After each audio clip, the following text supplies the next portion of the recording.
శివాయ గురవే నమః. జూలై నెల మాసఫలాల్లో భాగంగా 10వది మకర రాశి. ఈ రాశిలోకి ఉత్తరాషాఢ నక్షత్రం 2, 3, 4 పాదాలు, శ్రవణం 1, 2, 3, 4 పాదాలు, ధనిష్ట 1, 2 పాదాలు, మొత్తం 9. ఈ రాశి వారికి వీళ్ళకు కూడా అంత యోగదాయకంగా లేదు, అంటే యావరేజ్గా నడుస్తుందండి.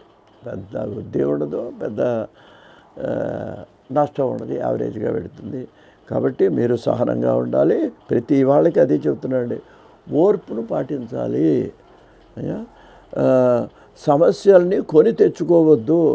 అంటే ఏంటి, దారిన పోయేది నెత్తిన పెట్టుకున్నట్టు ఒకసారి అనుకోకుండా ఏదేళ్ళు మన మధ్యలో కల్పించుకొని మాట్లాడి అటువంటి పనులు మన గ్రహస్థితి బాగున్నప్పుడు చేస్తే అదేమో మనకు మెచ్చుకుంటారు. గ్రహస్థితి బాగుండనప్పుడు ఆ ప్రయత్నం చేసాం అనుకోండి, అది మనకు తిరగబడేమైందంటే మనకు అది నష్టాన్ని కలిగిస్తుంది. అలాగే డబ్బు విషయంలో కూడా మన గ్రహస్థితి బాగున్నప్పుడు మనం ఏదైనా డబ్బును పెట్టుబడికి చేసి ఏదైనా చేసామన్నా నష్టపోయే పరిస్థితి వస్తుంది.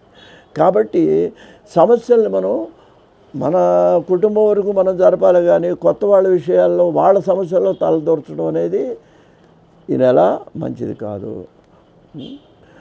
ఆర్థికంగా బాగానే ఉంటుంది, కానీ అనవసరమైన ఖర్చులు చేసే అవకాశం ఉంది. కాబట్టి ఖర్చులు చేసే విషయంలో కూడా జాగ్రత్త వహించాలి. ఆరోగ్య విషయంలో జాగ్రత్త వహించాలి. బంధుమిత్రులతో ఈ నెలలో విరోధాలు వచ్చే అవకాశం కల్పిస్తున్నది. కాబట్టి మాట్లాడేటప్పుడు మీరు కొంచెం ఓర్పుగా, సంయమనంగా 4 మాటలకు ఒక మాటే మాట్లాడినట్లయితే తగాదాలు తగ్గే అవకాశం ఉంటుంది.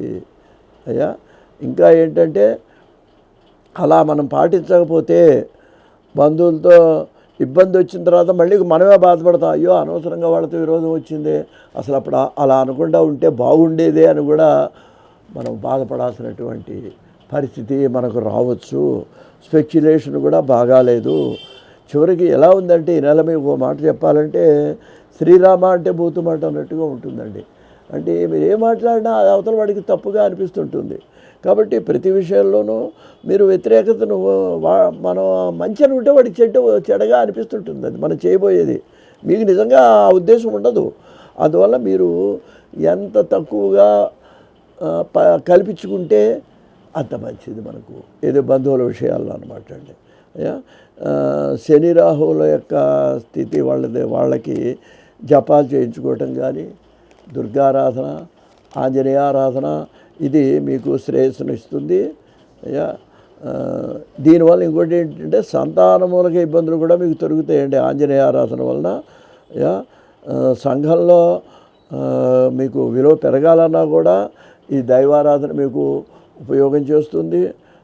తర్వాత ఉద్యోగస్తులు కూడా కొంచెం, ఇప్పుడు అందరికీ వర్తిస్తుంది, ఉద్యోగస్తులకు కూడా కొంచెం గుర్తింపు తగ్గుతుంది. అయినా మీరు ఏం చేయాలంటే, ఆత్మవిశ్వాసంతో పట్టుదల వదలకుండా మీ ప్రయత్నం చేసేటప్పటికీ తర్వాత కాలంలో మళ్ళీ యావరేజ్కి నెక్స్ట్ మంత్ ఆ తర్వాత వచ్చేటికి మళ్ళీ మీరు మీ యొక్క స్థితిని, మీ గౌరవాన్ని నిలబెట్టుకునేటువంటి స్థితి మీ ఆత్మవిశ్వాసం వల్ల మీరు కలిగించుకోవాలి. ఇప్పుడు గ్రహస్థితి వేరు, ఆత్మవిశ్వాసం వేరండి. ఎదురుంటి పొడాలలో ఒక్కోసారి గ్రహస్థితి బాగాలేనప్పుడు ఆ విధంగా మీరు ముందుకు వెళ్ళినట్లయితే మీకు ఉపయోగం అవుతుంది.